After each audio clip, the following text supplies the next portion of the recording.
So you've all heard the story of the kid that, builds the lemonade stand.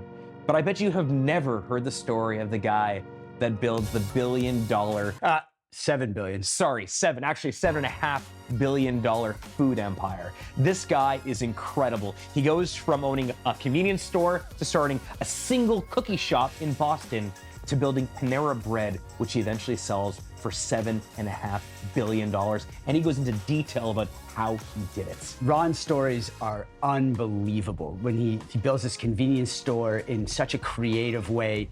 I mean, it's effectively a spite store, right? Totally, a spite store, absolutely. But also, he is the king of transformations. He takes an idea and transforms it, and then takes that idea and then transforms it again. And he does it over and over again until he finally realizes the opportunity available to him. And he says the biggest risk he takes is not whether he's going to fail, but whether or not he's able to actually see the full extent of that opportunity in front of him.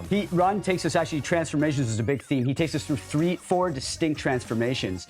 Each one, he talks to us about all the trials and tribulations along the way, these difficult decisions, the storms that he has to go through in order to get where he is to where he wants to be in order to seize those opportunities. This is an incredible interview. Amazing interview. From one of the most successful restaurateurs in the history of the world. And look, right now, all of us know the fast casual world. We go to fast casual restaurants. We see them everywhere. This guy, our next guest, this next big shot, created the entire category. He was the inventor of fast casual. Right, and he was supposed to be in politics. That's right. I mean, he takes us through that transition, a personal identity transition from going from what he thought would be this political career to becoming a titan of industry. And unlike so many of our other guests, where at their dinner table, they talked about audacity and ambition and building companies. That wasn't like that at his dinner. His dinner table actually was the opposite. There was a lot of talk about socialism and communism at his dinner table, and so he was very much the black sheep of the family. Ron Shaich, everyone. Panera Bread, it performed better, 2 times better than Starbucks, 4 times better than Chipotle, 25% returns year over year for 20 years. Ron is amazing. His lessons are incredible. You're not going to want to miss this. Check it out. Started from the bottom, now the whole team here. Started from the bottom, now we here. Started from the bottom, now my whole team in. Started from the bottom, now we here. Started from the bottom, now the whole team here. I done kept it real from the jump. Ron, let's get into it. Okay, let's do it. You built Panera Bread, which is thousands of stores, sold it for $7 Now billion. CAVA. Now CAVA. Now Congrats. you wrote a Great book, idea. Know What Matters. We're going to talk about all of it today. But let's go back to New Jersey at the Shaich household. Sure. And Dad's a humble- CPA, I think. Dad's was a CPA. Was a CPA. What was it like growing up? He actually swam with Lee. Really? Yeah. Oh, that's yeah. cool. Yeah. What was it like growing up in Jersey in the Shaich household? You know, I bring a different, probably Jewish experience than a lot of the guests you've had here. I essentially grew up in a red diaper family. Do you know what that is? No. So a red diaper family was a political family that essentially identified, even more than with religion, but with a lot of the ethical values of Judaism, and it took form as political activism. So It wasn't religious Jews. It was more cultural Jews. Well, it took form ultimately as communism. They were CP members. Wow. That's what a red diaper refers to, right? They came over from the old country. They were Poland, Russia. Yeah, they were political. I had Were your parents born in America? Or? and my parents were born in America, but at least on my father's side, my grandparents were not, and their kids, they grew up in the New York area. They were all defined by political action. So I had one cousin that tried to organize a union among U.S. soldiers during the Vietnam War. I had another soldier that was really on the vanguard of the whole free love and Hippie kind of movement. hippie movement in every sense. I had other cousins that left the country to Canada for political reasons, and because they were in trouble here. So I think my experience of it was less as a Jew from a religious perspective, but much more defined by this sense that we were changing the world, and to be anything other than very progressive was antithetical to the values of that family. And I think many, Jews had that experience. So you weren't talking business around. Talking business, it took me many years to be able to feel comfortable as a business person. Wow. Wow. For just that reason. Because the traits of capitalism sort of rubbed pretty hard against the traits of communism. Well, I mean, we talk about like the most wonderful experiences of my youth were Thanksgiving dinner. And Thanksgiving dinner was always a political argument between my own family. My father was a CPA, but in the core was was in and around business. My cousins were here in New York organizing, and it always broke out into a political war by the time the turkey arrived. It was great. Wow. But we loved it. It was dynamic. It was thought-provoking. And it was high-quality discourse. Yeah, and I mean, it was both high-quality discourse, and it was,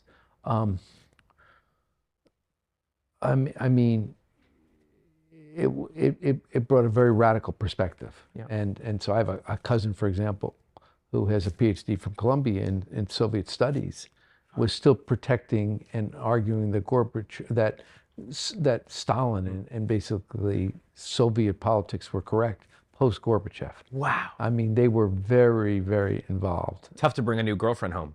Yeah, I mean, certainly tough to you had to be prepared to engage in the dialogue. Right, and you probably give a sort of proviso of... Simply being progressive wasn't enough. And they were anti-business. They were anti-business, right? It was That is a very different Jewish experience, Yes. because most of the Jewish experience is work hard, make a lot of money, create more opportunities. This was a part of the Jewish experience that goes back to the labor union movement, to the garment district. Yeah, that's the irony. We're on both sides of the fence. Yeah, and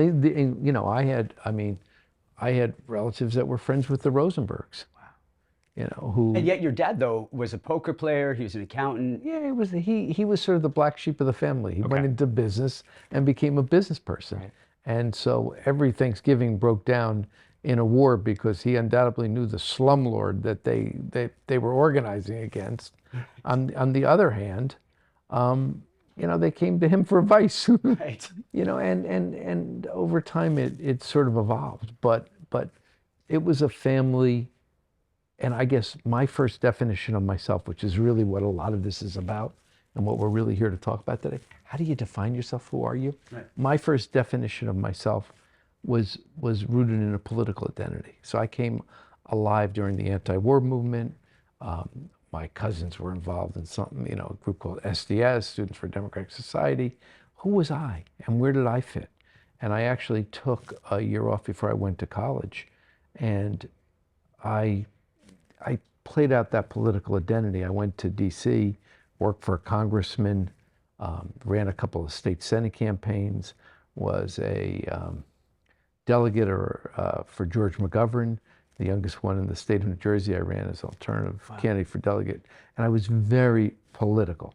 And I actually went off to a university called Clark University in Worcester, Massachusetts. And frankly, I went there. It was it was liberal arts. Yeah, I mean, I went. I studied liberal arts. I got a degree in government and psychology, but I'll tell you the story. I really only studied for 2 years there, and it was really, I tell the story. I was later chairman of the board of Clark and very involved, and I love this school, and I love it because it's a powerful place to discover who you are in your own identity. It's a small, progressive, top-notch research institution. I tell people I came there a self-proclaimed socialist, and I left to go to the Harvard Business School. And how do you get there? Yeah. And that's really the story. I got there through a set of experiences which I'll describe to you. But I was able at this institution to try on a bunch of different identities. Mm-hmm. And what'd you try on? Well, I will say that my freshman year, because I had taken a gap year, it was all academic. Yeah. And I was really interested in international politics and a number of other things. At the end of my freshman year, I got elected treasurer of the student body. And in my sophomore year, as treasurer, I was tossed out of a local convenience store across the street and accused of shoplifting. Wow. And I walked back and You say accused, so you didn't do it. I didn't do Okay. it. And tell you how funny it is. Ironically, a decade later, I was on the board of this convenience store chain. But We'll get there. they had a heavy Yeah. presence of security for the kids. And I came back to campus. I was with some friends. I said, what the hell are we supporting these guys for? Let's open our own nonprofit convenience store. You know, it was very... A spite store. Yeah, exactly. A screw you. Yeah. Right? You watch Curb Your Enthusiasm? Yeah. And I came back to campus, and because I was treasurer student body, I had the wherewithal. We basically passed a tax on the student body to fund a store, and we raised, I think it was, I don't know, $50,000 or $60,000, and we now had a problem. Which is funny because here you are transitioning to a businessman, but you're using socialist taxes in order to do it. Yeah, it's like a That's socialist like a strategy. socialist I don't know. strategy. Capitalist Excuse me, endeavor. buddy. I don't know if I'd call it socialist taxes. I mean, this was a student fee that the students voted on. Yeah. They vote fair enough. Yeah. In support, but it was going to be a nonprofit store Right. for their benefit. But And I it's think, not something most business students would think to do, right? Like, yeah, it's I just wasn't a creative business. way- I had right. no interest in business. Yeah. I was going to change the world, and if my life hadn't played out differently, I probably would have gone to law school, and I would have gone into politics. And I'll talk in a second about the challenges of which way I was pulled. Yep. But at any rate, so as a sophomore, we had raised the money. We faced the prospect, who's going to build the store? And I said, all right, I'll stay up here this summer. I'll build the store.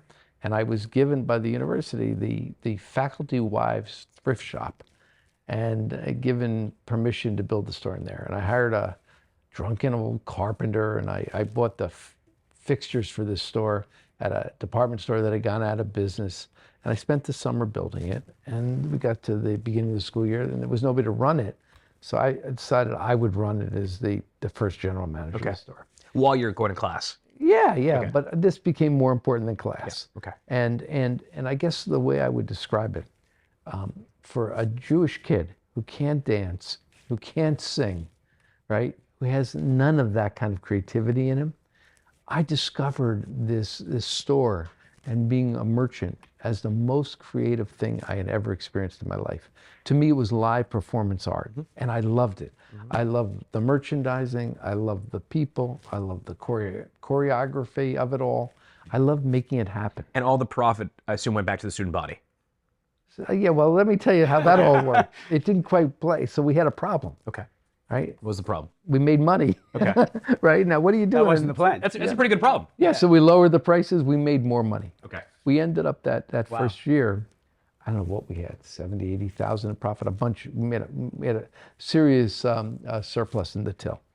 And my idea, I really did want to return it to the student body. My idea was to throw a Grateful Dead concert on the green at campus. Amazing. And you could have brought it to campus for that kind of money back then.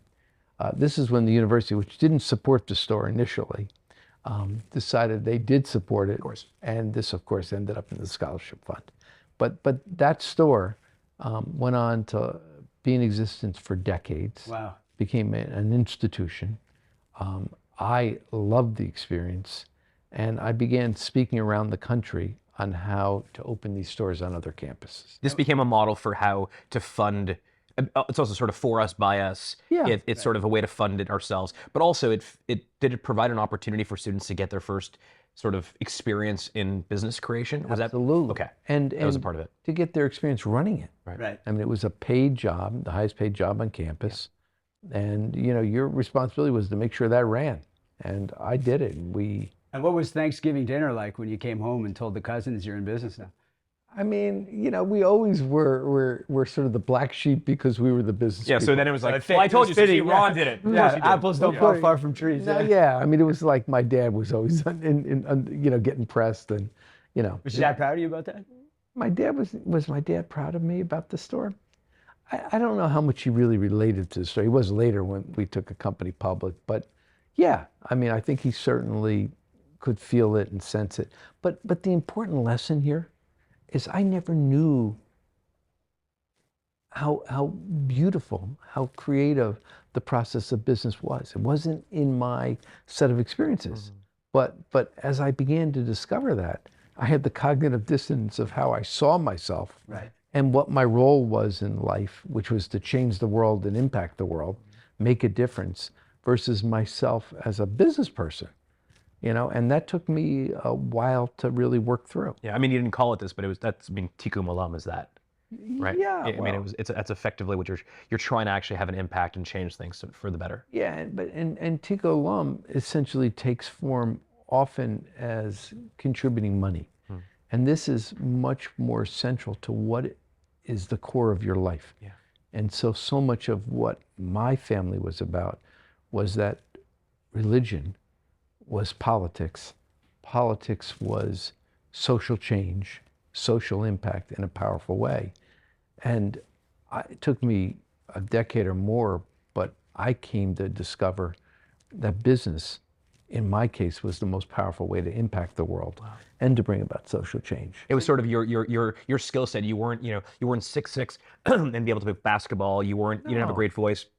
Your version of your superpower was business creation could allow you to do all this other stuff. Yeah, I don't think I got to that sense of it being a superpower. Yes. I got to a sense of how beautiful it was. This is where you came alive. Yeah, I loved it. And I would say to you, for the first time in my life, I really felt like I was home. Yeah. And Your people, like your I wasn't political in that same way. But you didn't, at that moment, you felt alive and you felt at home, but you didn't yet identify as a business person. There was still that divide. Not at all. Where, Not at all. So you decided to go to Harvard Business School. Well, yeah. So I was. What did you tell yourself? So I was doing a lot of speaking, and people said to me, "Hey, you can apply to HBS, Harvard Business School. You'll get in." And they didn't accept me as an undergrad. It seemed pretty attractive, so I applied. But I didn't understand what I was doing there till I had graduated. I didn't know what an investment banker was. I didn't know what a venture capitalist was.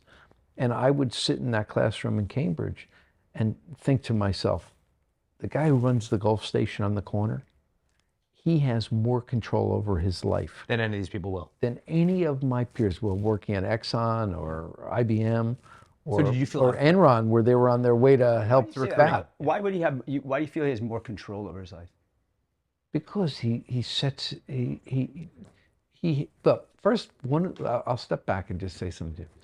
One of the beauties of business, and it gets to me as a political person, is business is the last vestiges of really being able to create a mini society.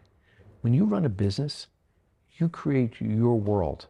And so, we can talk about incentives. Incentives are like tax policy. Yeah. What drives people? What is it about the old Soviet system that was such a miserable failure as compared to, shall we say, the way the United States works? You can take the same people and move them from one system to another, and they're much more productive. Incentives drives decisions and action. Well, the whole culture does. Yeah. What's the culture in Finland? What's the culture in the United States? Yeah. I mean, the whole idea Canada, of it's a great example. Well, Canada is so interesting because we're right across the border, but this idea of American exceptionalism, true entrepreneurial capitalism, is actually quite different in Canada. Yes. In Canada, we have something called the top poppy syndrome, which is you can be successful, but if you get too successful, we cut you off. That doesn't happen here. Different culture. Yeah. Right. And on the other hand, the United States has this culture of frontier independence. Which, To a fault sometimes. Yeah, well, often to a fault, we talk about gun control. Yeah. You can talk about independence. The strength of America is its fluidity. The weakness of America is its fluidity. One day I can be a truck driver, the next day a baker. It's beautiful.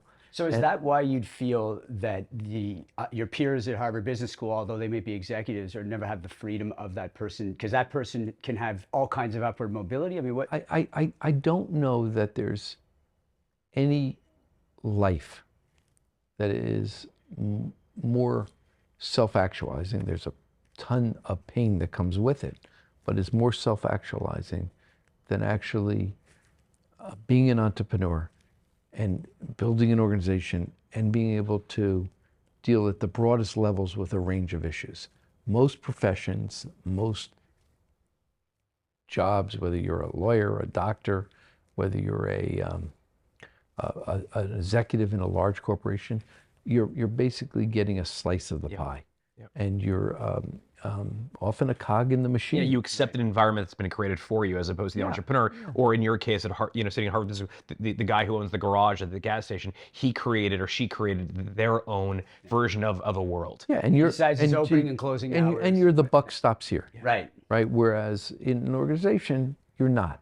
So you're at Harvard Business School. You're kind of out of place there. Did people? I mean, were you still running?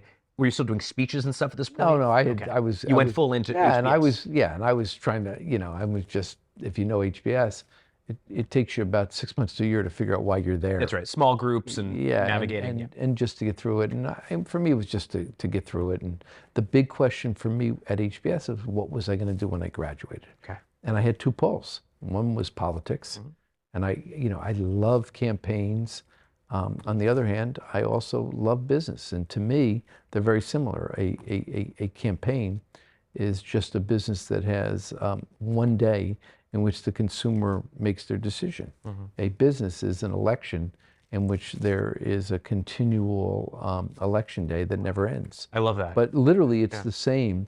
It's about figuring out who your core constituents are and being the best advantage for certain target customers, not for everybody. So I had these polls, and I when I graduated, I attempted to do political campaign consulting.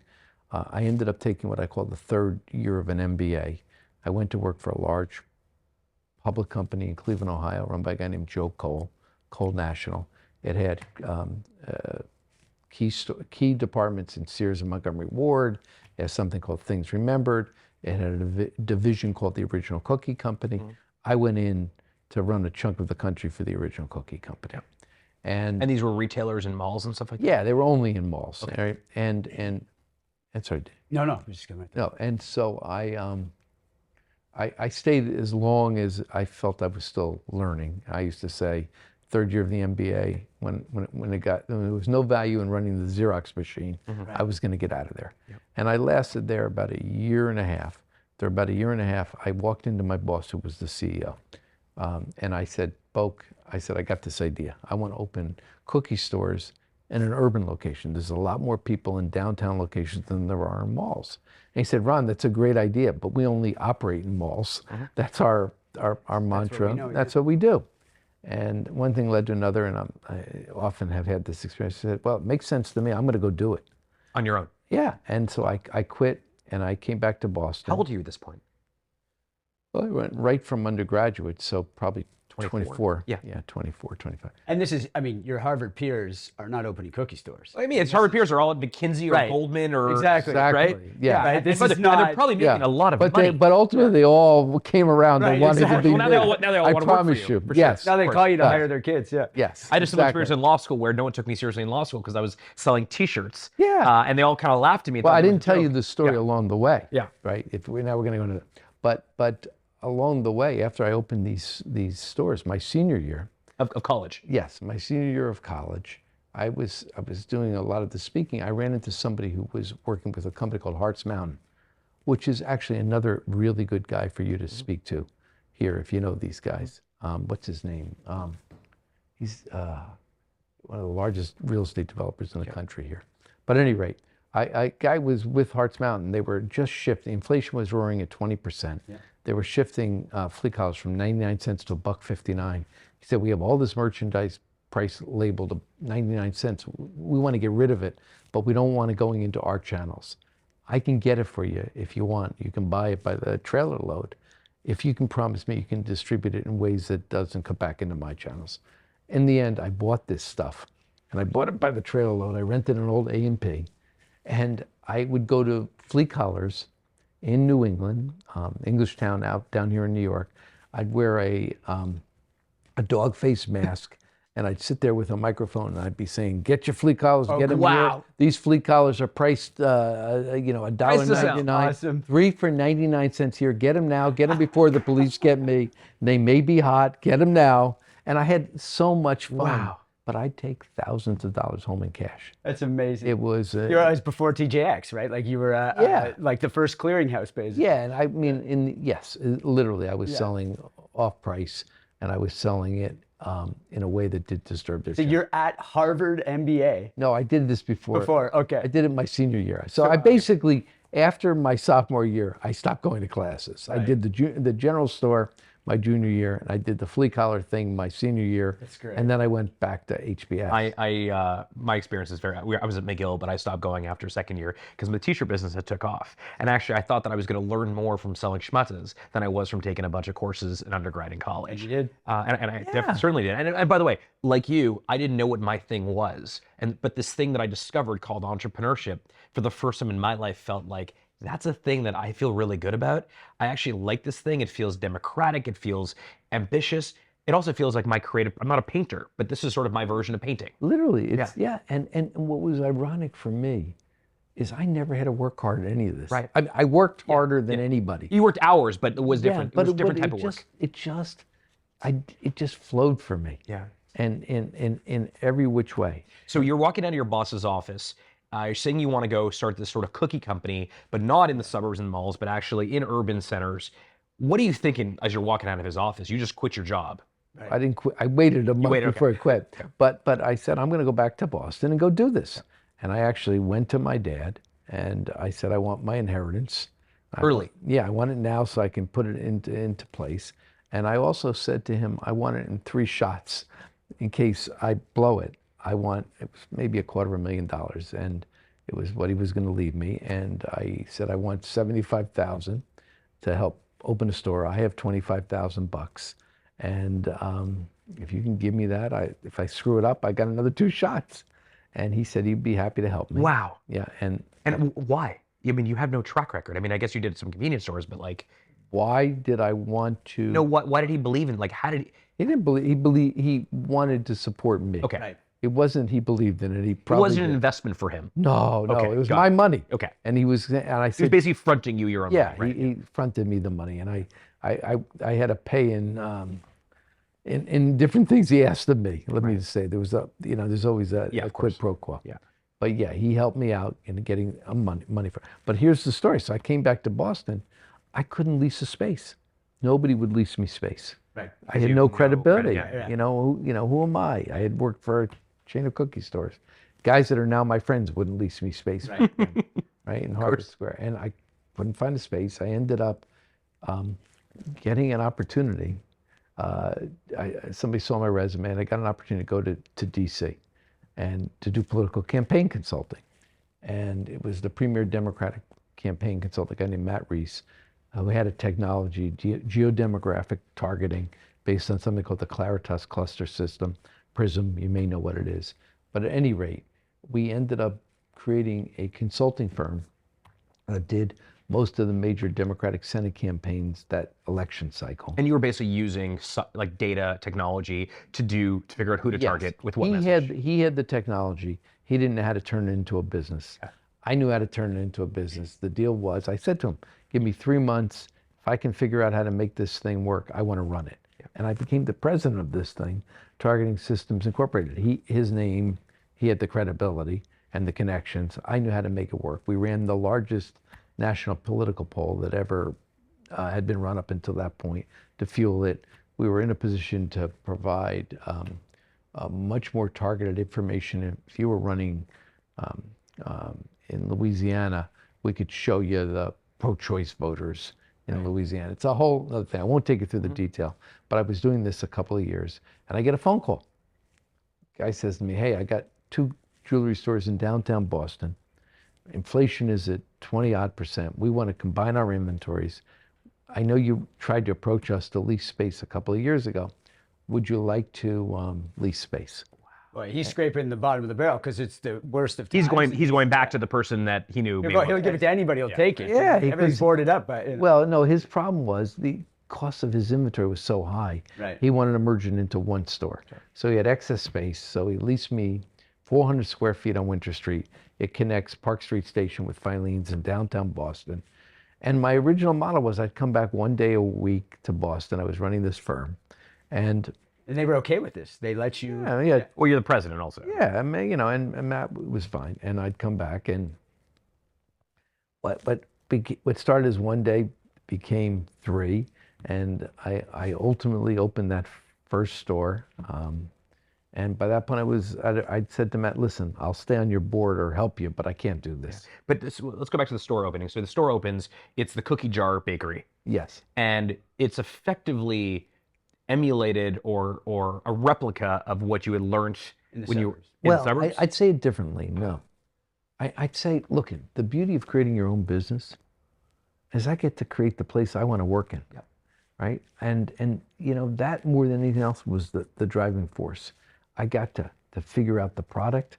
I sat on the street corner. I started with a Tollhouse recipe, and I gave out product in front of the store. I mean, Tollhouse, you're not even creating proprietary recipes, right? right? I started with that, but then I kept evolving it based on listening to consumers in front of the store before I even opened the store.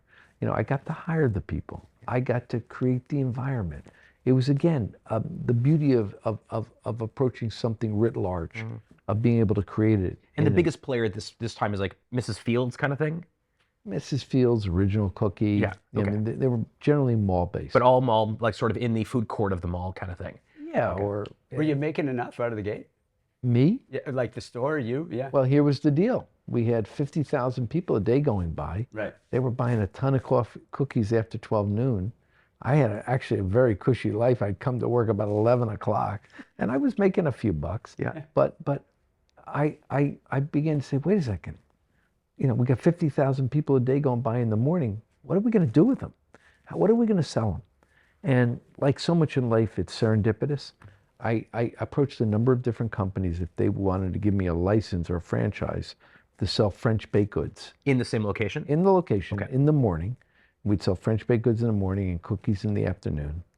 And I met a guy named Louis Kane, who had a company called Au Bon Pain.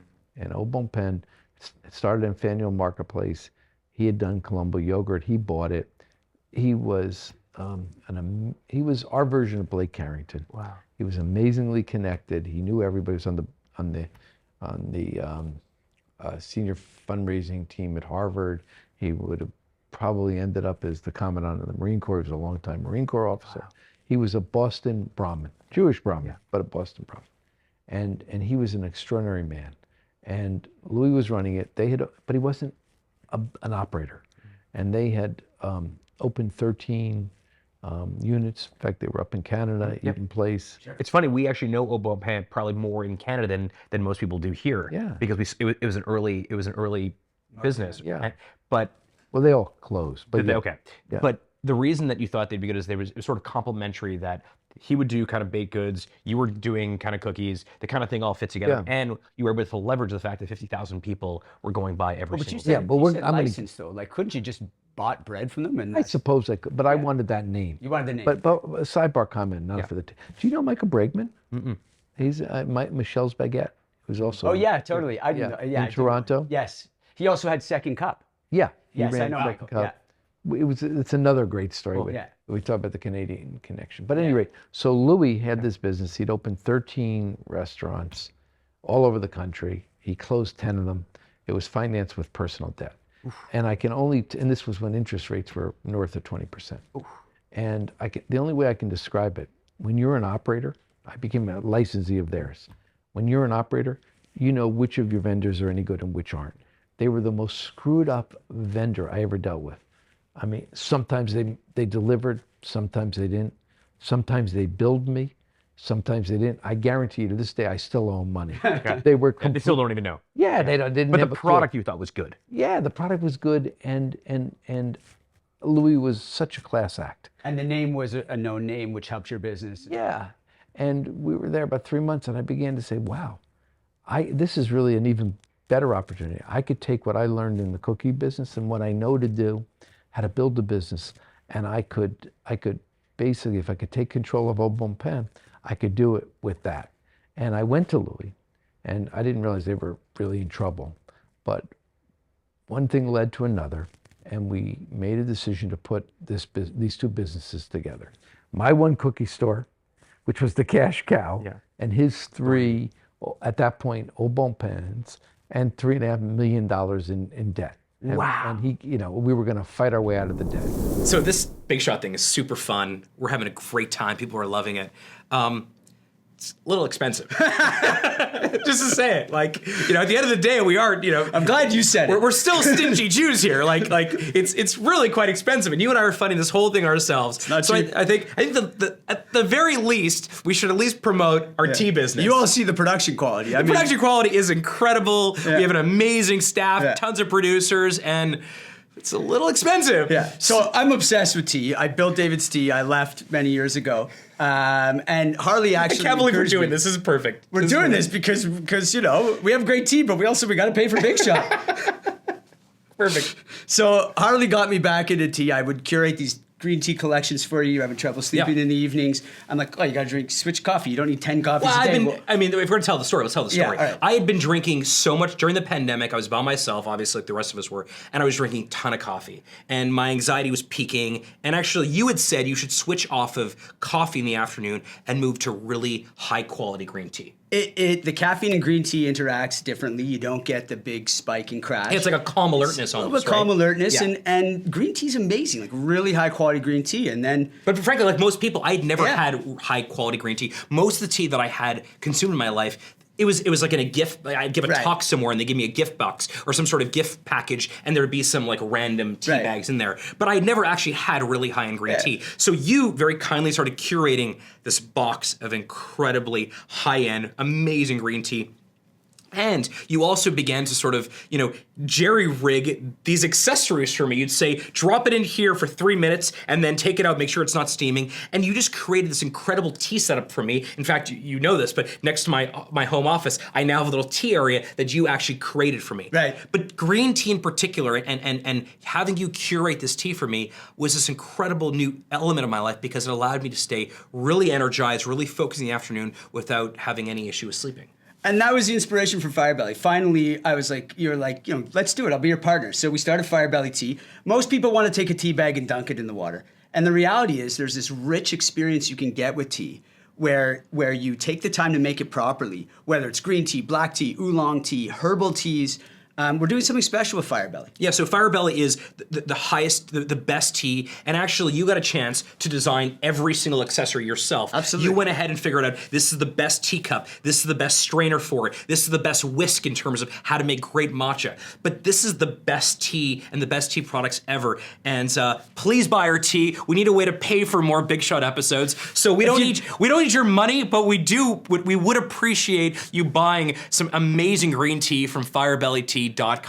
It is not just a pitch, it is also the greatest tea ever, and it would make us really happy. If you don't like it, we'll give you your money back. No, we're not doing that. We're not giving the money back. Why not? We're keeping You're your gonna money, love it. but you're gonna love it. You're gonna love it. All of a sudden, you're such a big shot. You're giving people's money back. Don't give the money back. You'll give it as a gift. It makes a great gift. It's a great gift. It's great tea. It's great accessories. You actually will really, really love it and allow us to pay for more of these Big Shot episodes. So that's our pitch, and all of you must be laughing wherever you're sitting right now watching this. We don't care. We actually know tea well, though. we know. I mean, we also know e-commerce well too. Yeah, true. So we know e-commerce. We know tea. Firebelly Tea. Go buy some. Help us pay for more Big Shot episodes. So I know our audience. I know our audience. They're going to say, yeah, we love your tea. We want to buy from you. We want to support Big Shot. Is there a coupon code? Like, I'm going to get my aunts or someone in my family is going to call me and be like, I love the tea. It's really great. Can I get a discount? So is there a code we can give them? Big Shot 15. Big Shot 15. Okay. Big Shot Use 15. code Big Shot 15 for 15% off our tea and tea accessories. And if you don't like the tea and you don't like the accessories, David will give you your money back. I will not. He will. That's it. I'll give you your money back. Okay. I got you. All right. I won't. And the bet he and his father made were that I could operate our way out of What it. does your dad think of it? He said to Louis' dad, when we sat down to meet on this, he'd be smarter taking his money to Vegas than investing in this business. Yeah, so total gamble. And Louis' dad looked at him and goes, "You're right." They were. But how old's Louis at this point? He's 20. Well, Louis was 25 years. Okay, so you're both in your mid-20s. No, 25 20 years. years. Oh, sorry, he's 25 years your senior. Okay. And Louis ended up. We stayed partners for 25 years, and he ended up dying of pancreatic cancer. Wow. But it was a wonderful relationship. I describe it as this: Louis was my uncle, and I was his father. And what I mean by that is, Louis showed me the world. He knew the world. People loved him wherever he went. He understood real estate. He understood people. I can remember the trips to Europe with him, to Asia. Wherever we went, he undoubtedly knew the person in town who was the driving force. And, you know, on the other hand, I was his father in the sense that he needed somebody to say no. And so we used to have a joke. Louis never saw a deal he wouldn't do. Ron never saw a deal he would do. And somewhere in the middle was the magic. Yeah, and well, I'd say something else. One of his beauties is he was wise enough to know and understand me and provide me enough space, maybe unconditional love almost, to do my thing. I mean, he sounds like a guy who was larger than life. He must have had an ego in one sense, but he obviously, it didn't sound like that clash. I mean, did he give you the room you needed? Totally.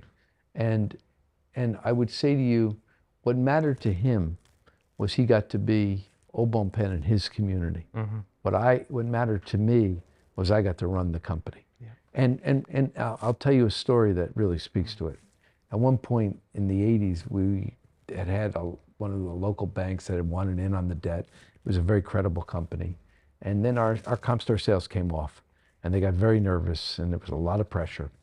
And just for people listening, comp stores, there's year-over-year sales increases. Yeah, it's an important measure in a retail business. And I'll never forget, I said to Louis, Louis, you don't look worried in the least. He said, Ron, I don't have to worry. I know you're going to worry for both of us. Wow. I mean, and that was really the. And that was a relationship. Yeah, I did. I'd say the other joke that used to be is there was one Louis, he went to lunch, and it was the job of me and the other 6,000 people to dig our way out. and he was that kind of guy. Men loved him, women loved him. Right. He was like an impresario. Less an impresario in the sense of creating. That's how I think of an impresario. More an ex-Marine, an ex-frat guy, with a way about him. Yeah, charisma. A charisma that just was so attractive. But you come into this business, it's losing money. It's a disaster. $3.5 million, yeah. Yeah, it's got huge debt. It's 3 stores. You have a cookie store that's doing all right. And fast forward, about 10, 12 years later, you're a public company. Take us along that journey. How'd that even get? Yeah, how'd that 10 years later. 10 years, yeah. So that first step, and if we really, I'm going to jump ahead for you for a second, all right? We're trying to go through this chronologically, but I now want to say something. When people talk about me, they often talk about what got accomplished. I mean, I've taken 3 companies public, Au Bon Pen, Panera, and now, part of taking CAVA public. I've had, the best performance of any public restaurant stock, bar none, for the last 20 years. You check that. 2x Starbucks, 4x Chipotle when it comes to annualized returns. 25% for 20 years. It's unbelievable. Yeah, and in fact, we delivered 25% returns that somebody was just telling me beat Berkshire Hathaway. Wow. So we were the best performing restaurant stock. In an industry or a vertical that tradition doesnn't have those type of returns. No, right? It's like we delivered. But and then you have the CAVA IPO, which has been the most successful IPO of any industry. Yeah, of any industry. In the restaurant, it's up 3-fold since its July IPO. Wow. But and it's a substantive real company. It's there, and it's gone up not on speculation, but because people believe it has the potential to really become an industry dominant player. But that's what people talk about. But what really, if you really want to know what I feel most proud of, what I feel most excited about, and if you look at it, it's not the outcomes, the byproducts. It's actually the work that went in and that created it. And that's about learning and transformation. And there's probably 4 major events of learning or transformation that form the career of that arc of 37 years. And the first was actually after we bought Au Bon Pen, and basically all I did was take care of the good folks and fire the bad folks, and try to clean up the business and get some money into the bank. But about a year and a half into the Au Bon Pen experience, I would be working on a counter, which is where I learned, and I'll never forget. I had customers would walk in and they say, could I have that baguette? And I'd say, sure. And they say, slice it. And you'd slice a baguette like this, like bread. And they say, no, slice it from top to bottom. And I'd slice it from top to bottom. I'd hand them the baguette. I didn't know what they wanted. And they'd pull out a bag from Stop and Shop or the local, gourmet store. And they put roast beef and boursin on it, smoked turkey and brie. And again, you don't have to be a Harvard MBA. You start to say, what do people want?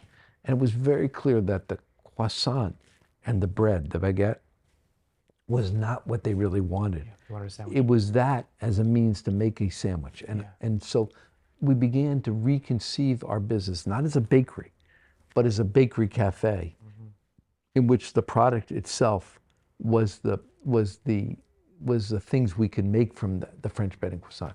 And so very quickly, this broken down little business overnight shot up. It became a category that every developer wanted. Wow. Everybody wanted a French bakery in their mall. Yeah.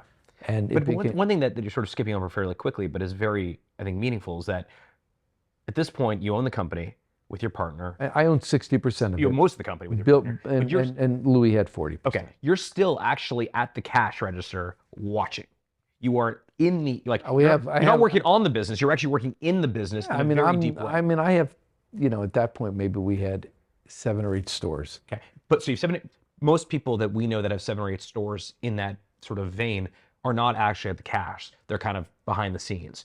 You believe that the best way for you to understand your customer was to be in front watching them, which then led you to actually see they're not actually buying baguette. They're actually buying an ingredient for something else they want, which is a sandwich. Well, the important message I want to make about these transformations that occurred over 37 years was it started with learning. Yeah. And that the most powerful skill that I actually think that one can develop is empathy and the ability to listen and learn. It's really hard to stay present with that. And we're so quick to want to move to action. But, I just did this book, the part of what I talk about in this book is telling yourself the truth, knowing what matters, and then really getting it done. Well, you know what? Action doesn't matter if you're not working on the right stuff. And so if you don't develop that sort of more feminine skills, if I may say it, of really staying present and listening and trying to really understand what goes on, you often are going to bet on the wrong thing. And that's been a strength over a long period of time. What does innovation mean to you? How would you describe it? Innovation is a continual process of getting closer to how you become a better competitive alternative. So I start every business we're in with what we call a concept-essence document. Every business. What is it called? Concept-essence. What is the theater we're putting on? What is the show? For whom? What is the thesis of why somebody should walk in there? How is it going to feel to them? What's the environment going to be like? What's the product going to be like? What are the people going to be like? How can I paint it to all the different creatives that are working on this business in a sense so that there's a sharpness to the theater that we're putting on, not a weakening or a diminishing of it. And it really is powerful for us. And we'll get to some of where that got developed. Well, let's get to that. I mean, you talk about, you basically create this new category.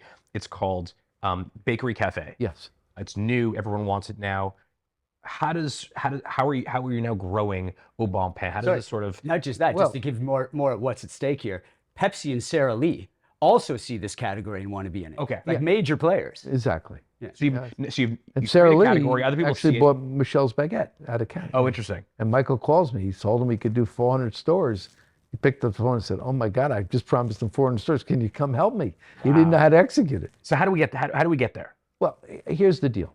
Between 83 and 84, when we really developed the French Bakery Cafe, and 91, we had everybody and their brother come after us.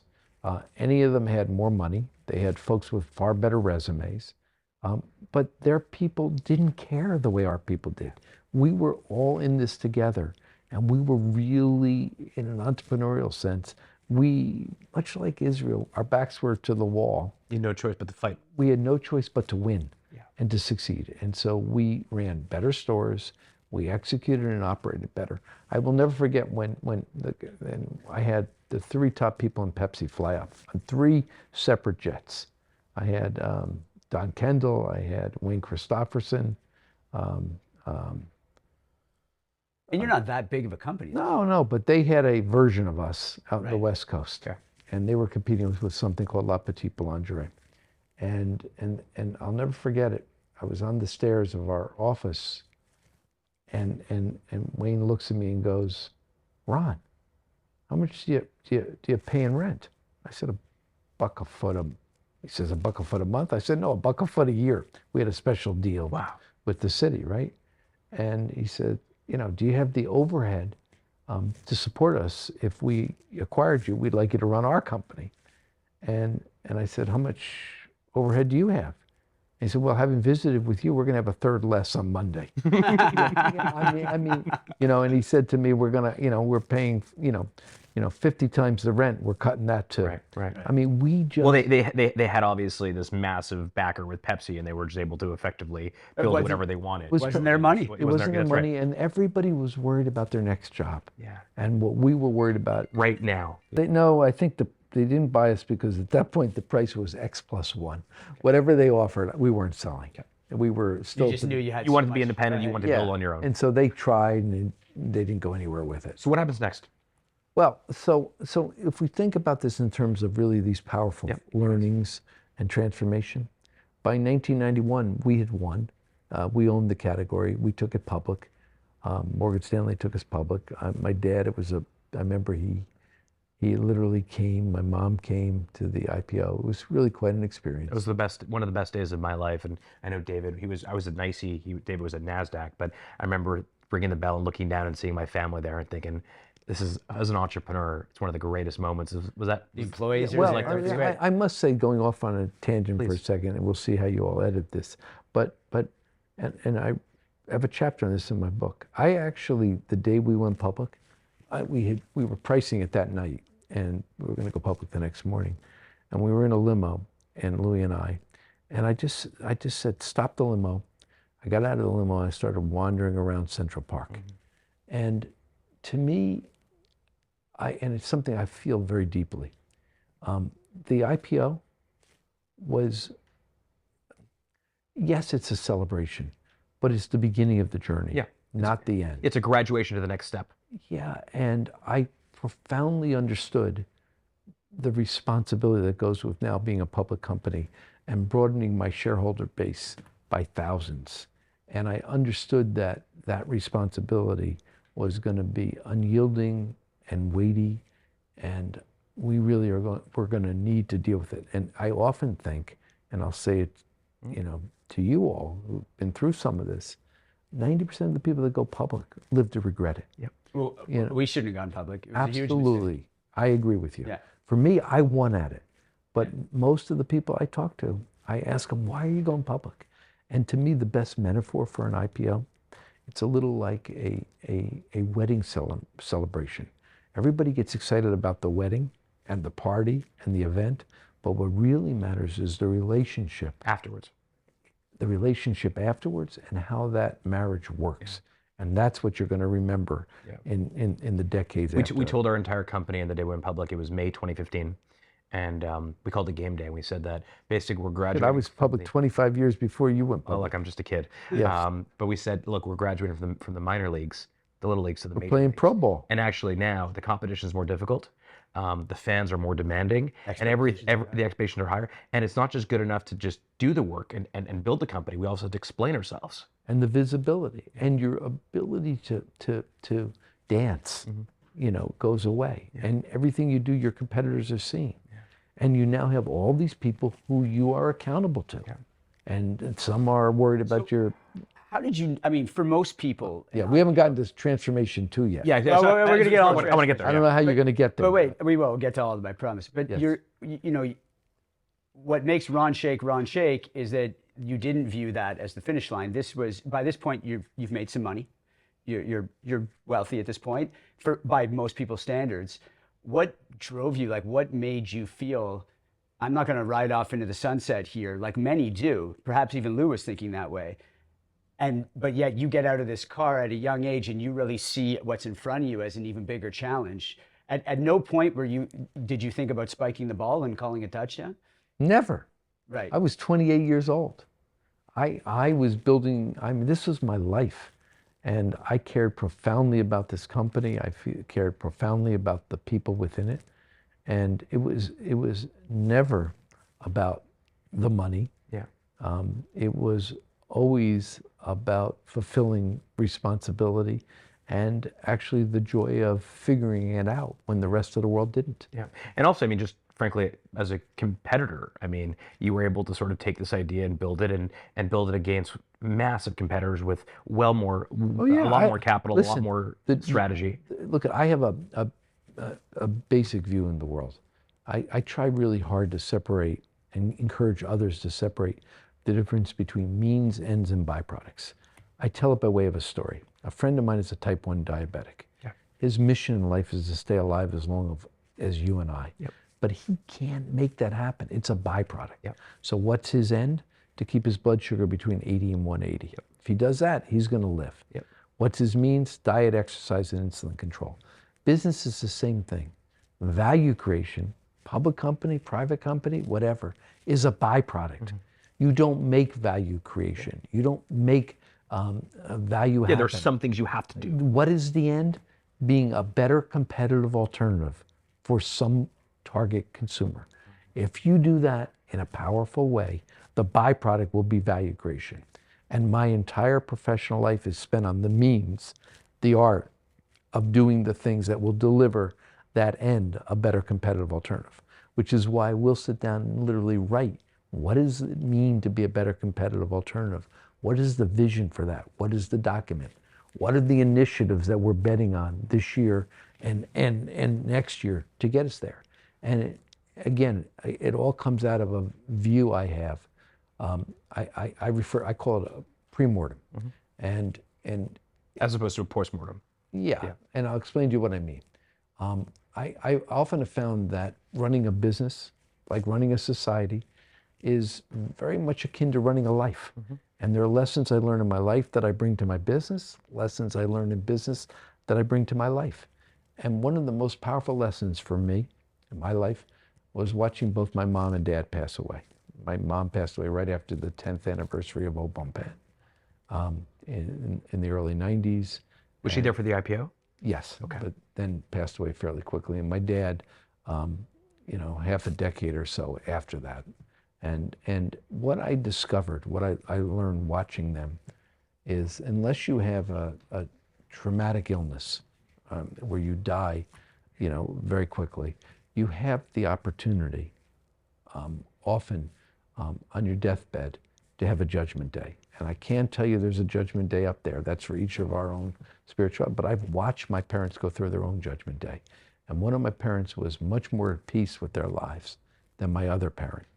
And it was very clear to me the time to have that judgment day was not in the 9th inning with 2 outs as you're on your deathbed. The time to do it in all of our lives is in the 7th inning, the 5th inning, the 3rd inning, while you still have an opportunity to create what it is you're going to respect on your deathbed.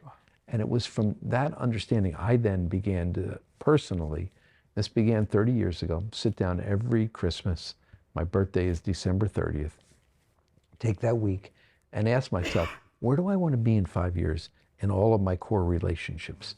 My relationship with my body and my health, my relationship with my work and what I was doing every day, my relationship with my family and those people I cared about, and my own spirituality, my relationship with my own God, and what it meant to be a Jew. Mm-hmm. How did I feel about that?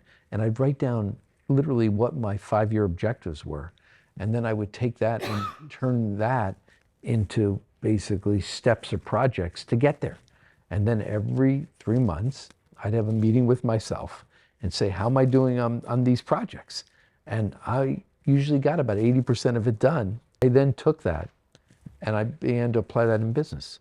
And every one of my businesses begins with an end in mind. Yep. And what it is we're going to respect. And then you reverse engineer it back. Yeah, and we then reverse engineer, we break it down into key initiatives, and we manage that business with clear accountabilities with literally quarterly sort of updates. But I'm curious about something because I think it's something that I struggle with. David does too. I know, which is that this concept of balance. Balance? There's no balance in the So world. that's right. Excuse me. Let me share with you a thought. There is no such thing as balance. All there are trade-offs. Yeah. And one of the greatest falsehoods of my generation was to believe you could have it all. Yeah. You can't. Yeah. You just need to be clear what you're choosing, what you're giving up, and what you're willing to do. So when you look at that, I mean, I want to go back to sort of what happened post-IPO. Still haven't gotten to the story yet. It's exactly what we want. Transformation point number That's 3. good. Yeah. Let's quickly talk about this balance thing. You make this list, you go through it, family, business, health. Are you allocating things? Is there a lever of like right now, business matters more, I just have kids, family matters more? How do you think about those levers? Well, I would start and say to you that each of those 4 had powerful import at different points along the journey. I never walked away from any of them, and I tried to basically keep those balls in the air. What did that mean in real terms? To me, this business, my business, was a third child. I have 2 children. My kids know there was a third child. Okay. And they understood my love and devotion to that. I have a sibling rivalry with the third It child. was a joke, you know. They grew up with mother bread, and they understood it, and really importantly, they didn't have a sibling rivalry. They had a shared love and affection. Right. My son worked in these stores. He understood them. To this day, we share that. My daughter, in similar ways, understood it, because for me, it was an act of love. Yeah. It wasn't a burden that I went to. It wasn't a job. Yeah. It was what I did, and I needed to nurture and care for this business. Having said that, I then organized my life, and the choices I made were work, and I was committed to it, and my family. And along the way, I realized I wasn't taking care of my body the right way. I began to add exercise and diet. But that didn't come till later because I sacrificed that. For a while, yeah. So you're not doing this pre-mortem once. You're doing it every year. Every year. Evolving it. And then every 3 months doing a check-in Right. for it. And doing a check-in on the projects to get to where I want to. Yeah, But in my 50s, I wasn't an athlete. My 50s, I realized I didn't respect my own body, and I decided I needed to do that to respect myself. And I ended up hiring a trainer, a Ukrainian trainer, who came to my house at 5:30 in the morning, 3 days a week. My favorite part of seeing the trainer was saying goodbye. Yeah, of course. And I did it half asleep. And he kicked your butt. I tried to get him talking. Okay. So I managed to go through his divorce, almost another marriage. Yeah. his The more kids. talking you did. Yeah, the more I could, Trainer, you were and the I could always engage him, but I knew if I showed up, he was going to work me out. Let's go back to sort of post-IPO. Let's go back to sort of the business. So third transformation. So Yeah, we're on the I haven't gotten to second yet. okay. So let's go to the second. So you're now publicly traded. Yeah. How many stores do you have? 150. 150 stores under the Obon banner. Yes. You're learning how to be a public company leader. Yes. And manager. What happens next? Well, I would say to you, one of the real clarifying points was that I began to recognize that that Obon Pen had limits, and it had limited growth. And I ended What were up the limits? that Obon Pen was organically at its best in urban environments. Yep. It didn't work in suburbia. It didn't work in malls. Yep. And You're pushing running out of it, white space. yeah, pushing it beyond what was its right space had risk to it. And I ended up building a manufacturing business. I ended up saying if Obon Pen was the best in the United States at high density urban feeding, it had an opportunity in international markets. We took it to Asia, to South America. Direct or through franchise or through licensing? We licensed internationally. Okay. And then fourth, I bought a 19-store chain in St. Louis called the St. Louis Bread Company, which I viewed at that time as maybe 300 stores. But if Obon Pen was going to be the urban concept, this was going to be the suburban The concept. St. Louis Bread Company. Yeah. It's a whole nother story about this acquisition. But I bought this company at that time for $23 million. Wait, we got to hear the story about the acquisition. I mean, this is the key. Tell us about how you acquire. Like you have 150 stores and you go find this random company. No, it never works that way. So, what happened was, I would often get calls and people wanted help. I still do, and I'm often willing to talk to people. And a couple of guys in St. Louis call me up and say they've got like 20 stores. They're thinking about franchising, and would I come meet with them? I met with them in New York. I spent 4 hours trying to convince them they shouldn't franchise, that it's a whole nother business.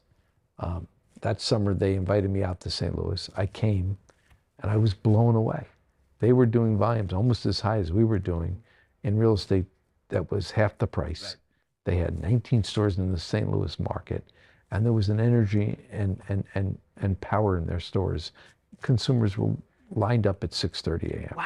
And I thought to myself, wow, I want to buy this. All right, I want to take this. But why not go back and say, wow, we're going to apply those learnings and open Au Bon Pain Suburban, which is what many CEOs would do.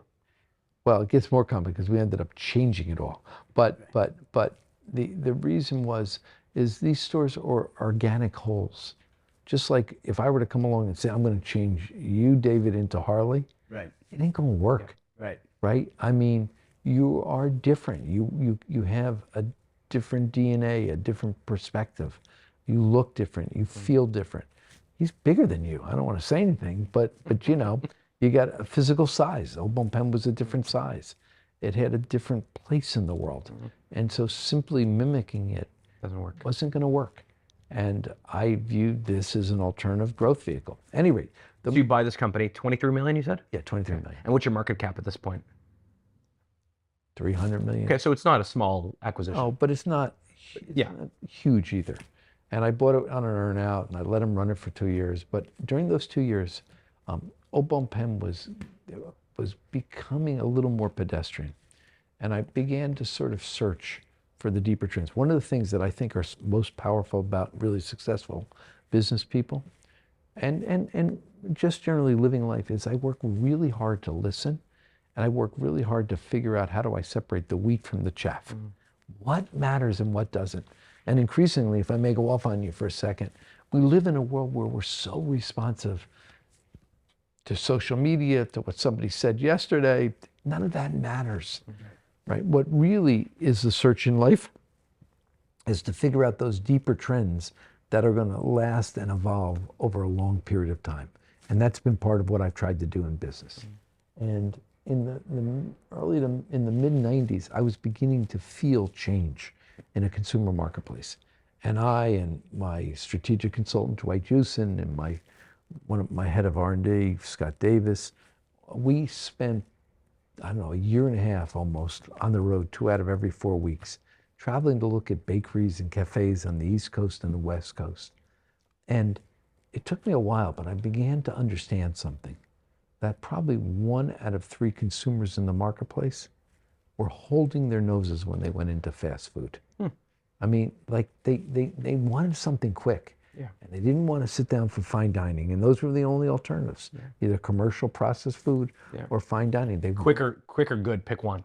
and they'd drive into on the throughway, and they eat heavy crap and but they didn't want it. Yeah. Right. And we began to think about it, and we say, there are places that are doing it. If we could create a place in which people respected the food, in which the associates that worked there actually respected the folks that were their guests. If we could create environments that engage people, we could change the currency. Wow. The currency of fast food was essentially a lot of food for not a lot of money. We said, we could change it to providing an experience that elevated your sense of self, elevated your sense of self-esteem, and brought you a sense of pride. Now that ideology became what is now called fast casual, which is now a $300 billion With segment. a B, 300 billion. Billion. Yes. Segment of the restaurant industry. And it didn't exist at all. Didn't exist. Everybody said, the only choice was fine dining and fast food. And like so much in life, nothing is proven until it's done. Yeah. And when you're in the middle of it, nobody believes it. Right. Well, I mean, you had a company that's $150 million, $300 million market cap, and a $20 million company, and you effectively said, we're going to sell off the cash cow that has all the market cap and bet the farm on this small St. Louis company. Well, we're getting there. You're on third transition. You're ahead of me. Okay. So that didn't come right away. No, this was the 90s. But so you sort of conceptualized what will become fast casual global. Well, here's the deal. Just keep thinking learning and then action. Okay. Learning and then transformation. Okay. So the learning was this powerful theme or trend. I'll go off on it for just another second. I used to, if you put it in terms, it's what I call decommodification or drive for specialness. Post World War II, every product in North America was local. You fast forward it to the early 90s, every consumer category had been commodified. There usually was an oligopoly, 2 people, 3 different organizations dominated the business. In that kind of context, it became advertising dollars, shelf space. That was how competition, played out. Consumers of my generation were waking up in the early 90s and were saying, you know what? I want to feel special in a world in which I don't. Yeah. And again, I'm searching always for the generalization. And I began to look around and say, look it, you can take any consumer category, beer, coffee, soft drinks. You had these oligopolies. You had, and beer. You had Miller and Anheuser-Busch controlling 90% plus market share. Somebody woke up, a good friend of mine in Boston, Jim Cook, did Sam Adams, right? He did it the way his grandparents did it with a whole different approach to brewing. And you said that specialty product was powerful. You saw the same thing playing out in coffee. Folgers was what we did at a Friday night dinner back then. If you go forward today, if you gave someone Folgers at a Friday night dinner, they'd tell you, you obviously don't care about me. Excuse me, if I don't pull out my $3,000 espresso machine and make you a drink, I'm somehow insulting you. That's right. Folgers and Maxwell House, became specialty coffee, right? We saw the same thing with soft drinks. Coke and Pepsi dominated the market. Walk into any 7-Eleven today, you're going to see 400 brands, that market fragment. Distribution companies. Yeah, it became clear to me the same thing was going to happen in food, in restaurants, and then ultimately was going to happen with bakery. And so what did that mean? Post-World War II, fast food, which a commodity was special. You bring it up to 1990, they become self-service gasoline stations for the human body. Yeah. There's 60,000 drive-throughs. 60% of the volume is going through the drive-through. It's basically selling nutritional cocaine. Yeah. It's 4 o'clock, I haven't eaten. How do I most quickly inject something into my system? Yeah. And so we began to see that framework and understand that there was going to be an opportunity in specialty food, as there was in specialty coffee, specialty bread, specialty soft drinks, and beer. So that's the learning. Yeah. Where's the action come in? Well, the learning, that ideology became fast casual, which we did, Starbucks did, later Steve Ells did. It's today, we still dominate a large. CAVA's doing. Yeah, well, that's vertical. Yet another iteration which we can get to, which is the next turning of the wheel. But at any rate, so we then took Panera Bread. We then took St. Louis Bread Company, this company we had, and we studied it for 2 more years, and we then wrote a concept essence for it and changed everything about it. We changed the physical environment, we changed the product line, we took basically a sandwich shop that was rooted in bread, and we added a breakfast business rooted in sourdough bagels, and then we changed the environment to really make it a very comfortable gathering place. And each time we did it, we popped the volume. So when we let me hang a second, Dave. When we added breakfast and sourdough bagels, we went from $1 million a unit to $1,250,000 a unit. Then when I added the gathering place, I popped the volume up to $1,750,000. And now this vehicle was powerful. So Panera is not just simply St. Louis Bread Company with a new sign. It's almost like you took all your learnings at Au Bon Pain, all your learnings at a smaller chain that was working in the suburbs with St. Louis Bread Company, and you created this entirely new concept that was... You're close. I would argue we understood what the marketplace opportunity was. Right. Through these 2 years of really being on the road. Right. And this development of the ideology of what became fast casual. And then we converted everything in St. Louis Bread Company to this new model called Panera, and then went back and did it in St. Louis, and we left some stores there with the St. Louis Bread Company name. But the Panera that we created was fundamentally different. What was Panera? What's that name? What is that brand? Well, as we started to grow it, Yeah. we began to recognize that St. Louis was most identified with Clydesdale horses and beer, Yep. and that it wasn't the name that we wanted. So, you know, I don't have a cousin Joey Panera. We literally made up the name. It's an empty vessel to put the personality we wanted into that brand, and to allow us to be who we wanted it to be. Ron, We're still in only transition 2. Yeah, we got 2. We got 50 minutes, so let's go to transition 3. Yeah. You have how many minutes? 15. Yeah. Oh, good luck, guys. Well, you I know. Yeah. Okay. We started converting we started building Panera Bread. By 1998, I'm sort of down, and I'm sort of looking around, and I've got Down how? I'm sort of like I'm running a public company. I got 4 divisions. I got professional managers in every division, and everybody's fighting. Yeah, no, but you're killing it. I mean, from a objective perspective, like you're the man, no? Like Yes, but in some ways, but the reality is, You're a referee constantly. yeah, and I just felt like we could run so many of these businesses so much better. And I was, you know, it was tough. We were, you know, the stock price had stayed flat for 2.5, 3 years. Panera was, Old Bum Pen was not quite what it had once been, didn't have that cachet. And I had, again, a powerful learning. I'm on a beach in the Caribbean where I have a home. I was with a friend, and I was lamenting this friend, this situation I was in.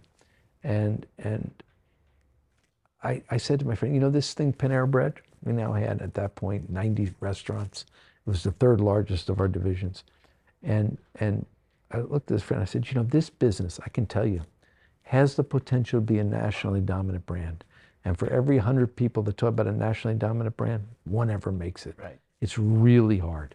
I said, this has that potential. How do I know it? I could watch the consistency of the sales volumes from Portland, Maine to Portland, Oregon. I could feel it when I walked into a store and watched how people reacted to it. They got excited. Wow. And I said, this has that power. And I said, we're going to screw it up. This brand doesn't have enough capital. It probably doesn't have the right leadership. It's got people who know how to run a large company, not people who know how to grow something. And my friend looked at me and said, Ron, what would you do if Panera was the name of the public company, if Panera owned Old Bum Pen, Old Bum Pen International, Old Bum Pen Manufacturing? What would you do? I looked at her and I said, if it were me, I would monetize every other asset, because the golden gem is Panera. I'd sell every other asset. I take the very best people and I go down there myself and I make this happen, because getting there is really the prize. And the vehicle to take you there fastest, most effectively, was going to be Panera, not Old Bum Pen. Well, it wasn't the vehicle. biggest opportunity. It was It was a unique it was the opportunity that needed to be protected. Right. And so often there are all these considerations. You know, it seems crazy. You're going to sell the name of the company. You're going to, you know, the name of the brand. You know, the whole thing, right? Most of the profit at that point, right? Like, Yeah, this was smaller. Yeah. Yeah. I said, but this had that potential. Wow. And if we didn't care for it the right way, feed it the right way, we were going to destroy it. And so protecting that opportunity, I could feel it, was really job number 1. And so again, that was the learning. Mm-hmm. The action, I came back and I thought about it for 2 months, and I said, I'm going to go do this. And I announced it to my board. They were not pleased. It was a bet your job kind of thing. What feels like a side quest, not a main quest. Yeah, well, they had signed on to be part of Old Bum Pen. That's right. Yeah. Right? That was, And now their founder, their CEO, is busy off with this St. Louis thing. yeah, and he's going to go, yes, exactly. But he's willing to move there and uproot his family and go down there. Well, I mean, to be clear, this was really tough stuff. Yeah. And it led, if anybody's ever sold anything, it led to the worst 1.5 years of my life. Old Bum Pen, yeah, you lived it, David. Yeah, totally. Right? Old Bum Pen was my first son. Yeah. I loved it. I loved the people. Right? And every one of them was getting sold. Now, the good news is once their non-competes were over, they came back. Right. But nonetheless, It was a horrible year. There was blood in the streets. Everybody had a knife out. Everybody was jockeying for position. And in fact, Louis Kane, my partner, who had pancreatic cancer, but only I and he knew that, he made a decision that to make this deal work, he would go with the sale of Obama, and then died 2 years later. Wow. Right? And He had your back. yeah, he had my back. And he freed me up to take Panera, you know, and to sell it off. So we ended up in '99 with a perfectly pristine balance sheet, a bunch of cash, and about 180 Panera stores. And I just want to say something to people, and it's really important. When you're in the middle of this, right, it never is for sure. You know, it's so much pain. There was almost any day you could have convinced me not to do this, right? I mean, it was Some so days you hard. probably convince yourself not Yeah, to do it. you know, the truth of the matter is, nothing is proven till it's done. And one of the most difficult mantles of leadership is when you're saying to thousands of people, we're going this way, and yet you really can't be sure. And we're going to talk about that in a minute when we talk about transformation. But I got through it. You know, I did it. Along the way, you could have convinced me to sell the company, maybe. There was a lot of that kind of talk. I got through it. We ended up with these 180 stores, and off we went with Panera. And between 2000 and 2009, we took that thing up from 180 stores to like 1,500. Which like is mind blowing. It's mind-blowing. As a retailer who opened 30 stores a year, which felt like a ton, you guys were opening a store every 3 days. Which anybody listening, At one point, we opened, I think, 1 year 125, 150. Yes. Yeah. We partially franchised. We owned half the stores. The other you're building. yeah. Yeah. But I would say to you, this thing worked. Yeah. And we continued to iterate and evolve and make changes within that vision we had. But we worked, you know, and there's a lot more to the story I won't take you through. Yeah. But by 2009, right, this thing had already hit its stride. You had, it's just to repeat, you had 1,200 stores by then. 1,500. maybe. 1,500 stores. There was nobody looking at you saying, Ron, you're going too fast. Like in business school, they'd be like, slow and steady, stay focused. Whoa. I was slow and steady. Yeah. But I was slow and steady. I franchised. So I had 20 different groups around the country opening, you know, 5 to 10 stores a year. And we were opening company stores. Right. And so I always am about making sure the ground is solid and don't getting ahead of your skis. When I build companies today, people always get ahead of their skis. And it's about, this is not a sprint, it's a marathon. Mm-hmm. But we knew we had something, and we stayed committed to that concept essence. We kept iterating. At any rate, so 2009, I actually stepped down as CEO. I was approached by people in the Obama administration. I was very excited by what Obama was bringing to the country. I have this political side still. And one thing led to another. I stepped down. I helped form a group called No Labels, which is about reducing the hyperpartisanship and polarization in the United States. I also created something called Panera Cares, which is another thing. These are cafes in which there are no set prices. We put our name on the door. Yeah, I think it's actually, it's literally, it's pay what you can. Pay what you can. That's an unbelievable right? concept. Well, interestingly, we opened 5 of them. Yeah. We served tens of millions of people through them. You could, if you wanted, you could take, if you felt you needed it, you could take what you wanted. And if you wanted to pay it forward, you're more than welcome to leave a little bit more. We trusted people to do the right thing. And you know what the amazing thing is? Over 5 stores, we were in Boston, Portland, Oregon, Chicago, Detroit, and St. Louis.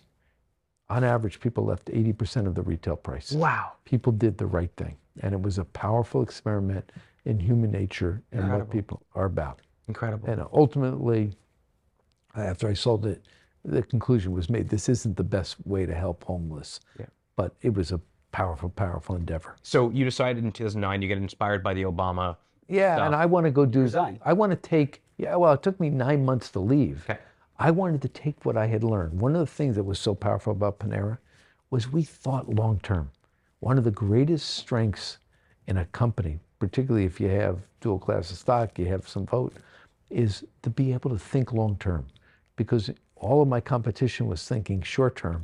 And when you think short term, you lose about 80% of what is the optionality in terms of building an enterprise. At any rate, so I stepped down. I'm the executive chairman, still the largest shareholder. I'm running around the country doing M&A for Panera, doing political work, helping organize no labels. I spent literally the month after I stepped down as CEO, working a counter, creating the first Panera Cares. Anyway, I'm having fun, but a year into it, I come back from a business trip and an acquisition on the West Coast, and I sit down at a computer, and I basically wrote a vision for how I would screw with Panera if I weren't part of Panera. How would I compete with this company? How do you disrupt yourself, basically? Yeah, Yeah. And I basically, I had certain experiences, and our volumes were at such a high level, we weren't able to keep up with it. And I basically called for digital access, which didn't exist in the United States, but I had had certain experiences that for my own life that lent me to it.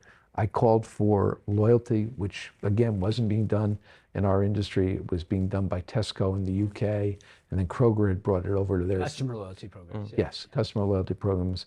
I called for clean food, which was a natural step in Panera's evolution, and I called for omnichannel.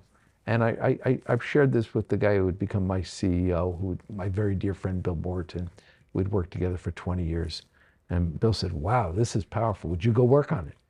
And a year later, the executive chairman, is working 80 hours a week, building this prototype of how you integrate technology and clean food and the whole thing. It's like another Godfather reference. First I thought it was Ed, and they pull me back in. Yeah, right. Exactly. Well, I pulled myself back in. I loved it. Yeah. And I looked at running for office. I felt there was nothing more powerful than being in a business and the ability to impact. That was your way to affect change. Yeah. And in fact, we did through many, many iterations. But Bill then came to me and said, look, he had a problem. He couldn't travel. And there was something going on in his family. And, we fought over for a while. I didn't want to come back, but ultimately we became co-CEOs. And then I came back as CEO. He became executive vice chairman. We just swapped positions. And I was right back in as CEO with a mission of transforming the company yet again. Yep. And I took those initiatives and I then began to apply them. What I didn't understand is what happens in transformation. I had to change the entire senior management team. When you're going through transformation, and every company does, I don't know if yours has yet, Sure. Every company ultimately has to. It's tough because all the rewards are trailing. And so when you're in the middle of pain, the rewards are down because they're based on what happened yesterday. And the toughest and most important work is done during transformation. I cannot tell you how painful it was. Not only did we change the organization, I ended up having to change the concept essence document. What was the most painful? The burden of responsibility, of a sense that I am taking billions of dollars of investors who believe in me, hundreds of thousands of employees who believe in me, vendors and suppliers for whom this was the largest parts of their business. And I'm saying to them, we need to go that way, follow me. And I would get up and I'd make a speech to 5,000 people. And I'd be in the middle of it and I'd go, is this real? Is this, am I going to get there? And, Vince Lombardi had a great quote. He said he never lost a game. He just ran out of time. And I never worried that this was right where I was going. You knew it was. I definitely knew, but I didn't know if I had enough time in a public company. And everybody wanted to see the results. And I had 2,000 stores. Yeah. If you converted one a day, that's 7 years. Yeah. Right. At any rate, it all manifests itself in two stories. So that was transformation number 3. Yeah, that was transformation number 4. And there's probably transformation number 5 coming. But at any rate, it manifested itself. I can just remember there were points. I had activist investors attack me along the way. One of them became my partner today. Wow. Which is You really turned that person. Yeah, Wow. yeah. He actually, the interesting thing was, he had some good ideas, but I couldn't tell anybody. Yeah. So I just stole them. And I used him as a foil. As Rahm Emanuel said, a crisis is a terrible thing to waste. I got everybody motivated. But I can remember just driving out in Starro Drive in Boston and just saying to myself, my God, You know, I have all these people counting on me. You know, I don't want to let them down. It would just be easier if I got hit by a truck. And it's not a suicide wish. It's not depression. It's that sense of the burden of responsibility. And when you are running a business, when you really care, and this is the toughest part of it, it's with you in the shower. It's with you when you're in bed at night. It's with you when you're on vacation. It owns you, you don't own it. And if you really care, that burden of responsibility is powerful. And I can remember one night, my CFO, who had been a investment banker and had been desperate to get this job. I had hired him. He was there about a year and a half. He thought he should be COO. The company was bouncing as we were going through the transformation, and he quit. And he gave me basically 2 weeks notice. And I've never been dealt with like that. And I got a call. I was really beat up that day, and I had to go to some event. And I got a call from my daughter, who was about an hour out of town, with Nancy, my ex-wife, and my son. And they were up on the North Shore of Massachusetts. And Emma said, "Daddy, will you come and put me to sleep?" And I said, "Emma, I'm so beat. I've had a horrible day. I can't do it." And I thought about it for 5 minutes, said, "Emma, I'm going to come up." And I drove up and got there about 9, laid down with her. And she said, "Daddy, I had the worst day. I had such a terrible day." And I remember looking at her and say, "Emma, the beautiful thing about life is you're going to lay down and you're going to go to sleep at night tonight, and you're going to wake up in the morning and the sun is going to be shining, and you have another opportunity to go at it and get it right yet again." And I drove home from there. I didn't stay overnight. And it really struck me as I was driving home. I was talking not to her, but to me. And that is really what the experience is. There is nothing more painful than that burden of going through transformation when the world, you know, wants certainty and everything is uncertain, including time in a public company. Ron, we have a few questions we ask every guest, but I'd actually like to change one of them for you. What do you think success is? We got to get to number 5, buddy. 5? You said 4, now it's 5. know, Okay, well, We had 10 minutes. Well, we gotta go. All right, I what do you too. think? What is success?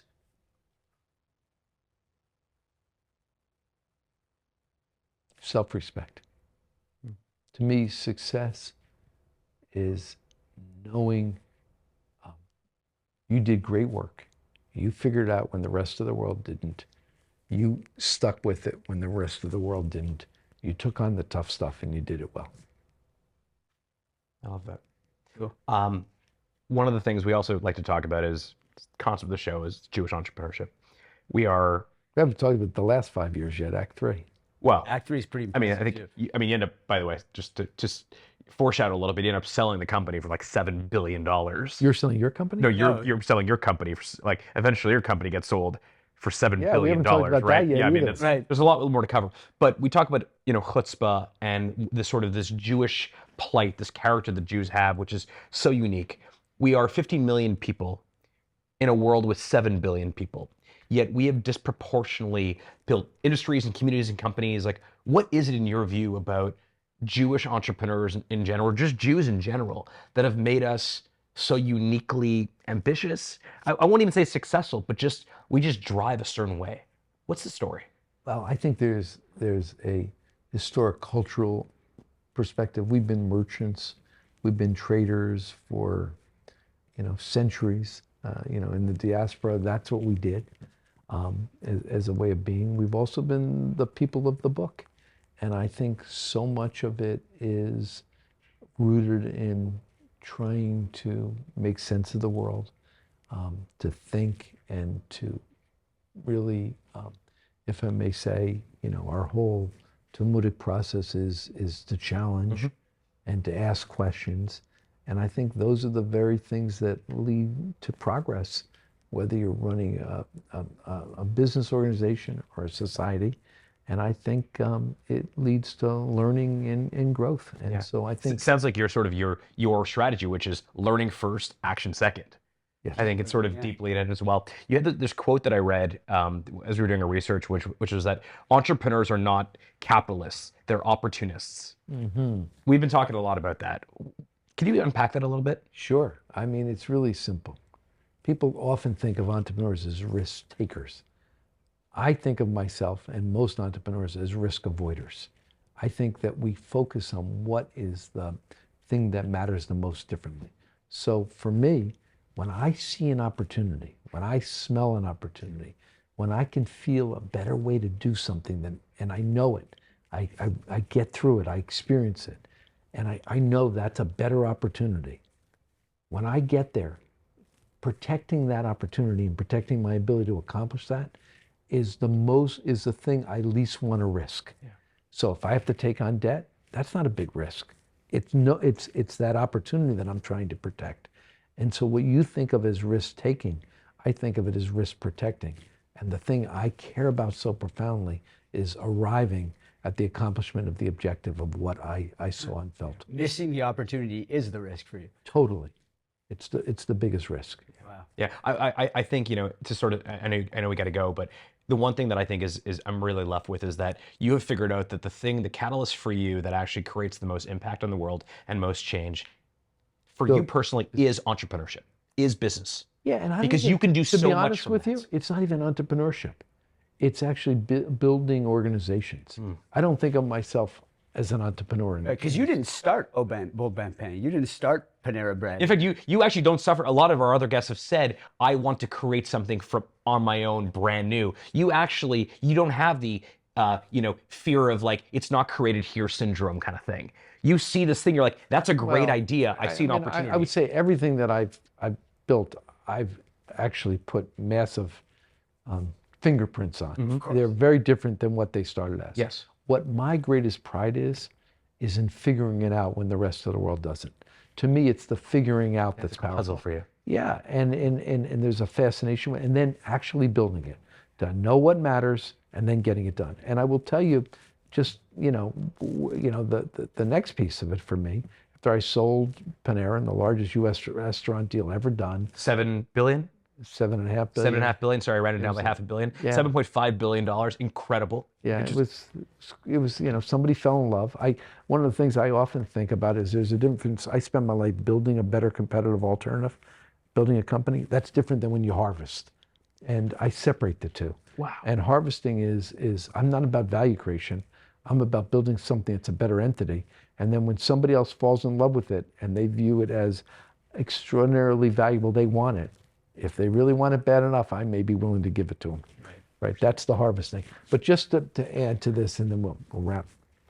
But I then, one of the things I believe that's profoundly important is reducing the pervasive short-termism in our capital markets, in our politics, and in fact, often in our lives. That's what long-term self-respect is. After I sold Panera, I began speaking around the country on the pervasive short-termism in our capital markets. And I did so as somebody who won at it. What that led to, I ultimately said, you know what? I got to take my own money and put it where my mouth is. And I took $250 million of my own money, my family money, and I created an entity called Act 3. It's an investment vehicle, but it's all my money and my family's money, and some of the people that work with me put money into it. But not a wide LP base. There's no LPs whatsoever. Wow. Period. It's our money. Family office. It's a family office. Yeah. And, we have, over that period of time, we basically have 3 operating principles. The first one is founder-friendly.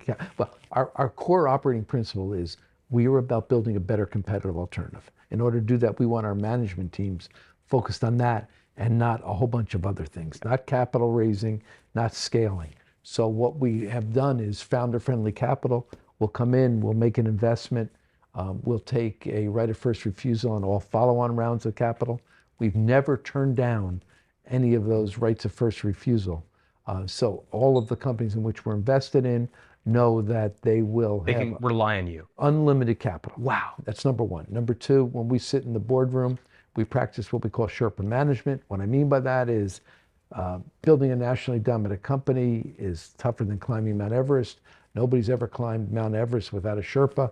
Our role in the boardroom is to be the Sherpa, which means mistake avoidance. Yep. More than anything else, we're trained to help you know and think about what's going to hit you in 3 years that if you don't think about now. But you're climbing yourself. We're there. Right. Yeah. And we're in that boardroom not asking about liquidity because we almost never sell. We're asking, what's it going to take to build a better competitive alternative?